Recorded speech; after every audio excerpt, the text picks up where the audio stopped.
Okay, so I'm just going to quickly show you how to set up your school timetable so that you can both get notifications and other members of staff will be able to know if you're free and available for meetings or training.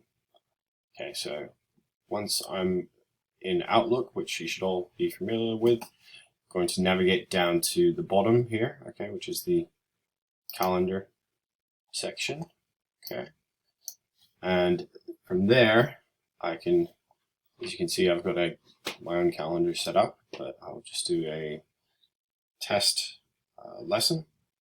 So I'll double click, and from here I have a number of different options.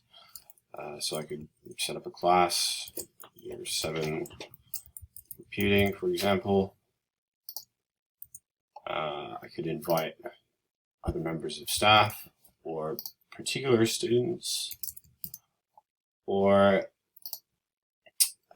whole year groups or classes if they are set up as email groups. Okay, but at this stage it's best for you just to set up your own timetable with your classes. So for example, if I did a class for today that begins at, say,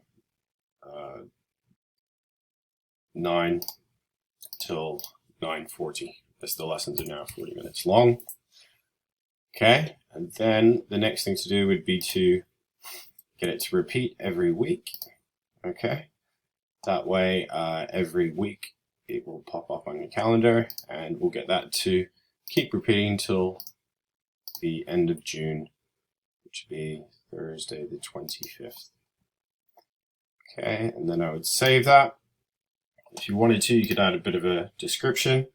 You can get it to remind you 15 minutes before. Okay, and that's the basics of how you would go about setting up one of your classes. At a later stage, we'll do things like adding whole year groups or form groups in that.